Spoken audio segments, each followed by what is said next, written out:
Primeiro eu queria lamentar a realização desse evento na data de hoje. Nós estamos passando por uma pandemia.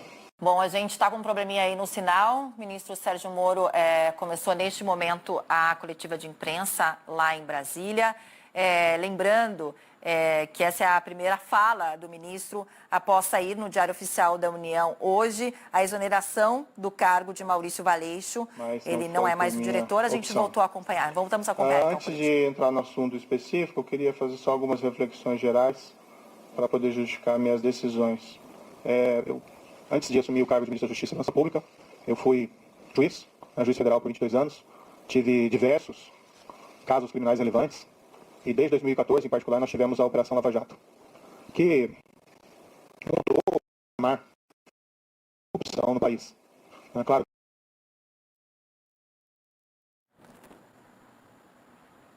A comunicação tá com algumas falhas aí chegando até a gente dessa coletiva tão aguardada no ministro Sérgio Moro.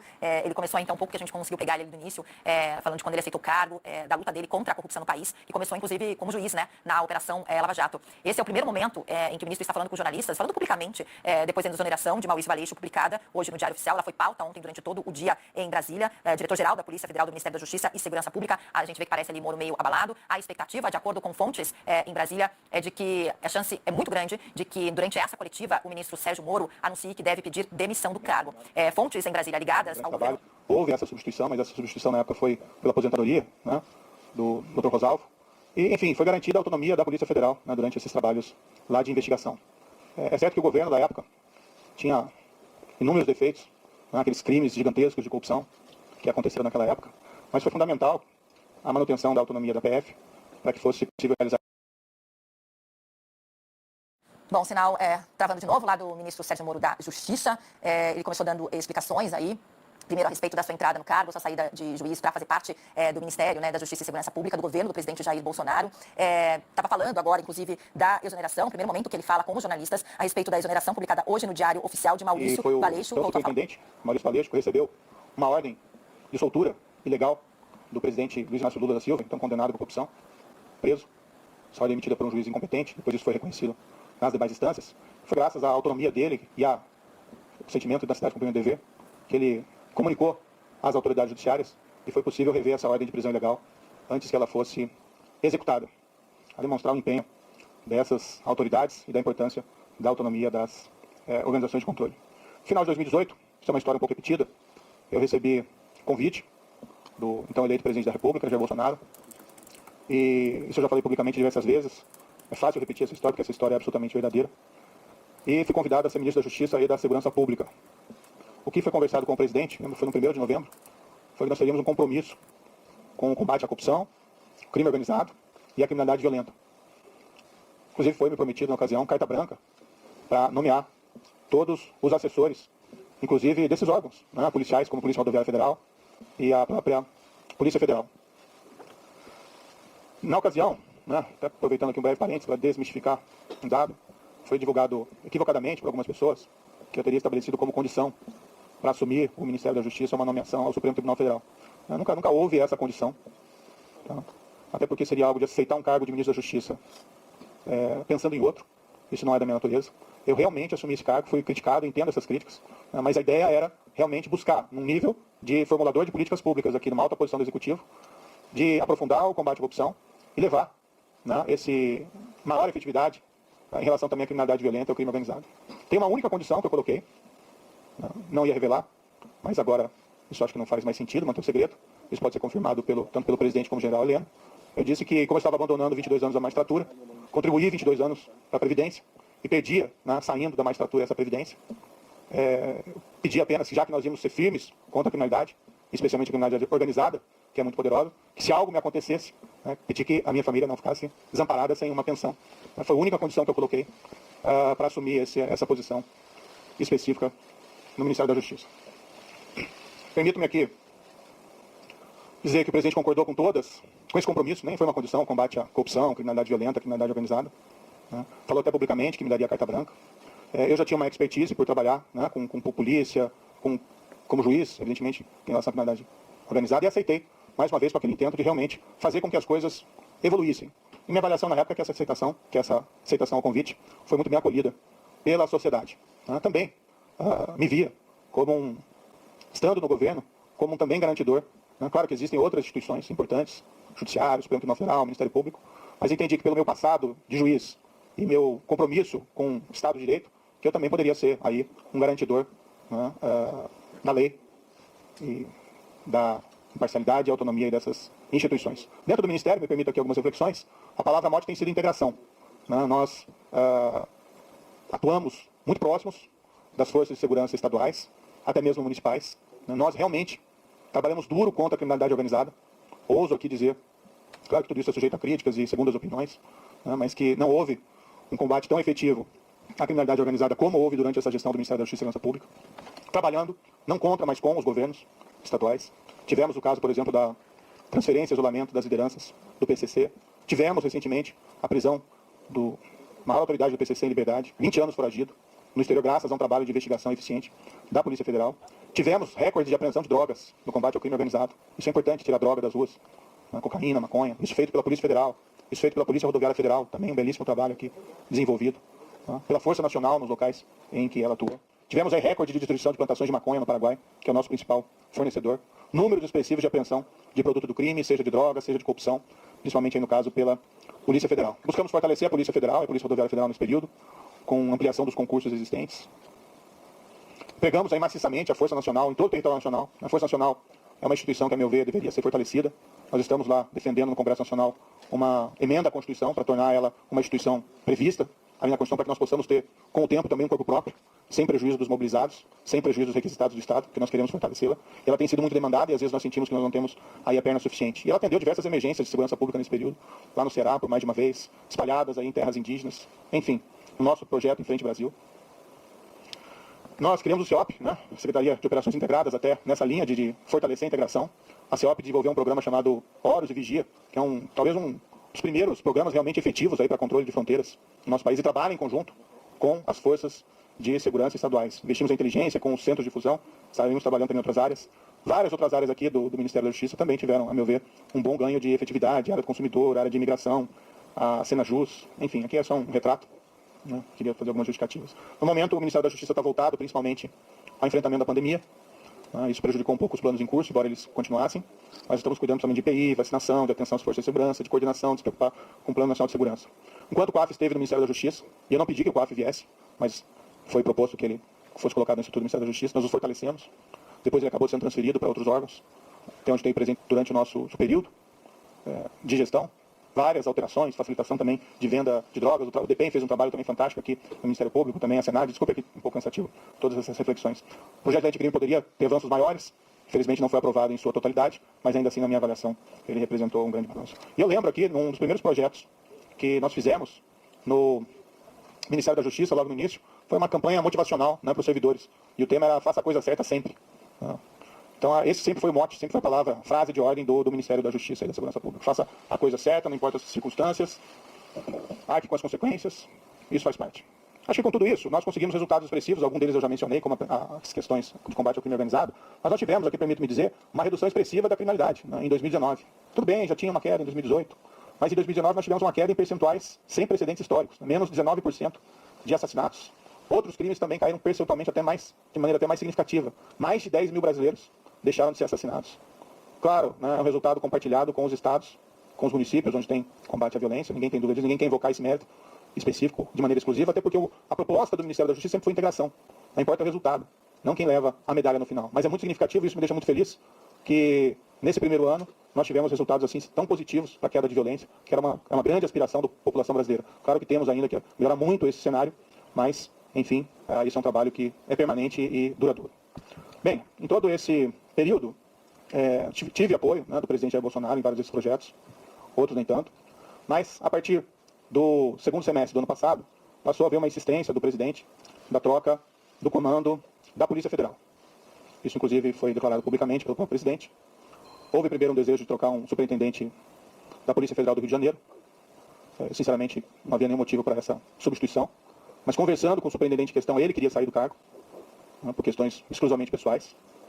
Então, nesse cenário, acabamos concordando, eu e o diretor-geral, em promover essa troca, com uma substituição técnica.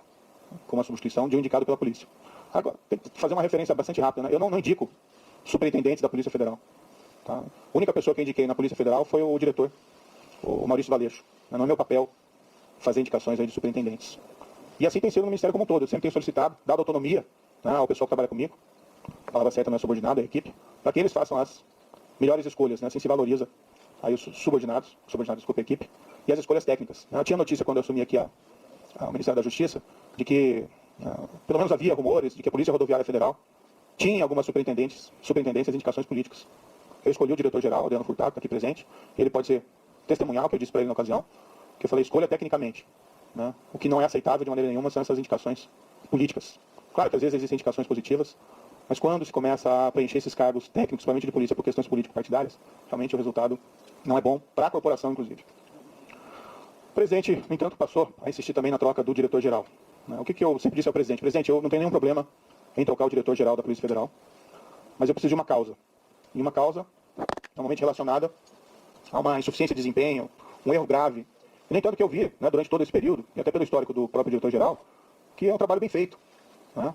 Várias dessas operações importantes, combate ao crime organizado, operações também de combate à corrupção que foram relevantes, poderiam ter até mais operações, né, mas normalmente essas operações elas maturam durante algum tempo. E ano passado, em particular, nós ficamos aí 4 meses sem poder movimentar inquéritos envolvendo lavagem de dinheiro, né, por uma decisão judicial, isso também prejudicou um pouco os trabalhos.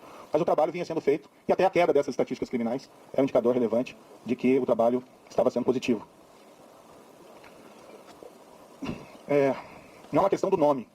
Né? Tem outros bons nomes para assumir o cargo de diretor da Polícia Federal. Né? Há outros delegados igualmente competentes. O grande problema de realizar essa troca, primeiro, haveria uma violação de uma promessa que me foi feita inicialmente, que eu teria carta branca. Em segundo lugar, não haveria uma causa para essa substituição. E estaria claro que estaria havendo ali uma interferência política na Polícia Federal, o que gera um abalo na credibilidade. Não minha, mas minha também, mas também do governo, desse compromisso maior que nós temos que ter com a lei, com o rule of law, e ia ter impacto também, na minha opinião, na própria efetividade da Polícia Federal. Ia gerar uma desorganização. Não aconteceu durante a Lava Jato, a despeito de todos os problemas de corrupção dos governos anteriores. Houve até um episódio em que foi nomeado um diretor no passado com o intuito de interferência política e não deu certo, ficou pouco mais de 3 meses. A própria instituição rejeitou essa possibilidade.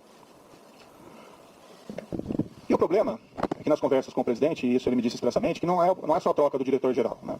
Haveria também a intenção de trocar superintendentes, novamente o superintendente do Rio de Janeiro, outros superintendentes provavelmente viriam em seguida, a superintendente da Polícia Federal de Pernambuco, sem que fosse me apresentado uma razão, uma causa para realizar esses tipos de substituições que fossem aceitáveis. Dialoguei muito tempo para o presidente, busquei postergar essa decisão, às vezes até sinalizando que poderia concordar no futuro, né, com essa possibilidade. E até no primeiro momento pensando, não, de repente pode ser feito, pode ser alterado, mas cada vez mais me veio a sinalização de que seria um grande equívoco realizar essa substituição. Ontem, né, eu conversei com o presidente, houve essa insistência do presidente, né, falei ao presidente que seria uma interferência política, ele disse que seria mesmo. Né. Falei que isso teria um impacto para todos, que seria negativo, mas para evitar um negativo, durante uma pandemia, não tem vocação aí para carbonar, pelo contrário, acho que o momento é inapropriado para isso. Eu sinalizei, então, vamos, né, substituir o Valeixo por alguém que represente a continuidade dos trabalhos, né, alguém com perfil... Questão minha também, na verdade nem minha, uma sugestão da própria Polícia Federal. Eu sinalizei com o nome do atual diretor executivo da Polícia Federal, Disney Rossetti. Eu nem tenho uma grande familiaridade com o Disney Rossetti, mas é uma pessoa de carreira, de confiança. E como eu disse, essas questões não são pessoais, não são preferências pessoais. São questões que têm que ser decididas tecnicamente. Fiz essa sinalização, mas não obtive resposta. O presidente tem a preferência por alguns nomes que seriam da indicação deles. Eu não sei qual que vai ser exatamente a escolha. Foi ventilado o nome de um delegado que passou mais tempo no Congresso do que na ativa, na Polícia Federal. Foi indicado, sugerido o nome do atual diretor da BIM, que tem até um bom nome dentro da Polícia Federal. Mas o grande problema é que não são tanto essa questão de quem colocar, o problema é por que tocar. Né? E permitir que seja feita a interferência política no âmbito da Polícia Federal. O presidente me disse, mais de uma vez, expressamente, que ele queria ter uma pessoa do contato pessoal dele, que ele pudesse ligar, que ele pudesse colher informações, que ele pudesse colher aí relatórios de inteligência, seja o diretor, seja o superintendente. E realmente não é o papel da Polícia Federal prestar esse tipo de informação. As investigações têm que ser preservadas. Né? Imaginem se, durante a própria Lava Jato, né, o ministro, o diretor-geral, o presidente, então presidente Dilma, né, o ex-presidente Luiz ficasse ligando para o superintendente em Curitiba para colher informações sobre as investigações de andamento. Então, a autonomia da Polícia Federal, né, como um respeito aí à autonomia da aplicação da lei, né, seja a quem for, isso é um valor fundamental que nós temos que preservar dentro de um Estado de Direito. O presidente me disse isso expressamente, né, ele pode ou não confirmar essas questões, mas, enfim, é algo que realmente eu não entendi apropriado. Então, o grande problema não é quem entra, mas por que alguém entra. Né? E se esse alguém, sendo da corporação, aceitando substituição do atual diretor-geral, com o impacto que isso vai ter na corporação, não conseguiu dizer não para o presidente a uma proposta dessa espécie, eu fico na dúvida se vai conseguir dizer não em relação a outros temas. Há uma possibilidade que se afirme que o Maurício Valeixo gostaria de sair, né? Mas isso não é totalmente verdadeiro. O ápice da carreira de qualquer policial federal, delegado da Polícia Federal, é, né, a direção-geral da Polícia Federal. E ele entrou com uma missão. Claro que, depois de tantas, né, pressões para que ele saísse, ele de fato, né, até manifestou a mim, olha, talvez seja melhor eu sair para diminuir essa cisma, e nós conseguimos realizar uma substituição aqui adequada. Eu sairia para uma distância ou para outro cargo. Mas nunca isso voluntariamente, sim decorrente dessa pressão, que a meu ver não é aí apropriada. E o grande problema, uma substituição que seja orientada aí por causas, né, que possam ser sustentadas, não haveria aí nenhum problema específico. O presidente também me informou que tinha preocupação, né, com inquéritos em curso no Supremo Tribunal Federal e que a troca também seria oportuna da Polícia Federal por esse motivo. Também não é uma razão que justifique a substituição, até algo que gera uma grande preocupação. Enfim, eu, né, sinto que eu tenho o dever de tentar proteger a instituição, a Polícia Federal, e por todos esses motivos, ainda busquei uma solução alternativa, né, para tentar evitar aí uma crise política durante uma pandemia. Acho que o foco deveria ser o combate à pandemia, mas entendi que eu não podia aí deixar de lado esse meu compromisso com o Estado de Direito. A exoneração que foi publicada, eu fiquei sabendo pelo Diário Oficial, né, pela madrugada. Eu não assinei esse decreto. Em nenhum momento isso foi trazido, em nenhum momento o diretor-geral da Polícia Federal apresentou um pedido formal de exoneração. Né. Depois ele me comunicou que ontem à noite recebeu uma ligação dizendo que ia ser exoneração a pedido, e se ele concordava, né? Ele disse, como é que eu vou concordar com alguma coisa? Eu vou fazer o quê, né? Se ele já está sujeito a exoneração a pedido ou a exoneração ex officio. Mas o fato é que não existe nenhum pedido que foi feito de maneira formal, eu sinceramente fui surpreendido, achei que isso foi ofensivo, né? Vi que depois a SECOM afirmou que houve essa exoneração a pedido, mas isso de fato não é verdadeiro. Para mim esse ultimato também é uma sinalização de que o presidente me quer realmente fora do cargo, né? Não me quer presente aqui dentro do cargo, porque essa precipitação na realização da exoneração, não vejo aí muita justificativa.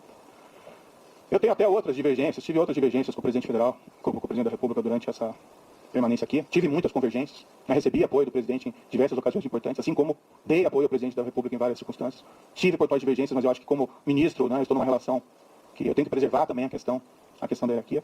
Mas não vou aqui falar dessas outras divergências, isso fica para uma outra ocasião. De todo modo, meu entendimento foi que eu não tinha como aceitar essa substituição. Há uma questão envolvida também da minha biografia como juiz, de respeito à lei, ao Estado de Direito, à impessoalidade, né, no trato das coisas com o governo. E eu vivenciei isso durante a Lava Jato. Seria ali um tiro da Lava Jato se houvesse substituição de delegados, superintendentes naquela ocasião. Então eu não me senti confortável. Tenho que preservar, né, a minha biografia, mas acima de tudo eu tenho que preservar o compromisso, que foi o compromisso que eu assumi inicialmente com o próprio presidente, que nós seríamos aí firmes no combate à corrupção, crime organizado e criminalidade violenta. E um pressuposto necessário para isso, né, é que nós temos que garantir aí o respeito à lei, a própria autonomia da Polícia Federal contra interferências políticas. Certo, o presidente indica, ele tem essa competência, ele indica o diretor-geral, mas ele assumiu um compromisso comigo inicial, de que seria uma escolha técnica, que eu faria essa escolha, e o trabalho vem sendo realizado. Poderia ser alterado o diretor-geral, desde que eu tivesse uma causa consistente. Não tendo uma causa consistente, e percebendo que essa interferência política pode levar a relações impróprias entre o diretor-geral, entre os superintendentes, com o presidente da República, é algo que realmente eu não posso concordar. Um pouco sobre o futuro, né? De todo modo, eu agradeço ao presidente da República a nomeação que não foi feita lá atrás. Acho que nós tínhamos um compromisso e eu fui fiel a esse compromisso. Né? Acho que estou sendo fiel a esse compromisso no momento em que eu me encontro aqui dentro do Ministério da Justiça. no futuro, né, eu vou começar a empacotar minhas coisas e vou providenciar aqui o meu encaminhamento da minha carta de demissão. Né? Eu, infelizmente, não tenho como persistir com o compromisso que assumi, sem que eu tenha condições de trabalho, sem que eu tenha condições de preservar a autonomia da Polícia Federal para realizar os seus trabalhos, ou sendo forçado a sinalizar uma concordância com uma interferência política na Polícia Federal, cujos resultados são imprevisíveis.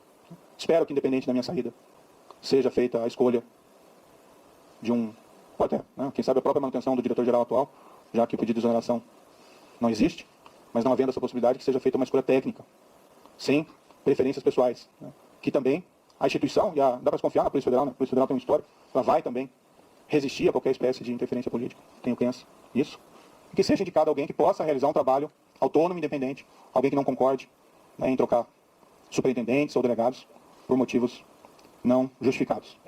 O meu futuro pessoal, após disso, né, eu abandonei esses 22 anos de magistratura, infelizmente é um caminho sem volta, né, mas quando eu assumi, eu sabia dos riscos, vou descansar um pouco, né, nesses 22 anos foram muito trabalho, em especial durante todo esse período da Lava Jato, eu praticamente não tive descanso, e nem durante o exercício do cargo de ministro da Justiça e Segurança Pública. Vou procurar, né, mais adiante um emprego, não enriqueci, né, no serviço público, nem como magistrado, nem como ministro. E quero dizer que, independentemente de onde eu esteja, eu sempre vou estar à disposição do país para ajudar, o que quer que seja, se eu puder ajudar nesse período da pandemia com outras atitudes. Mas, enfim, sempre respeitando o mandamento do Ministério da Justiça e Segurança Pública nessa gestão, que é fazer a coisa certa, sempre. Muito obrigado. Encerra então a coletiva do ministro Sérgio Moro, que acabou declarando que vai começar a arrumar as coisas na sua gaveta e vai encaminhar aí nas próximas horas, nos próximos dias, o seu pedido de demissão do cargo. Ele enumerou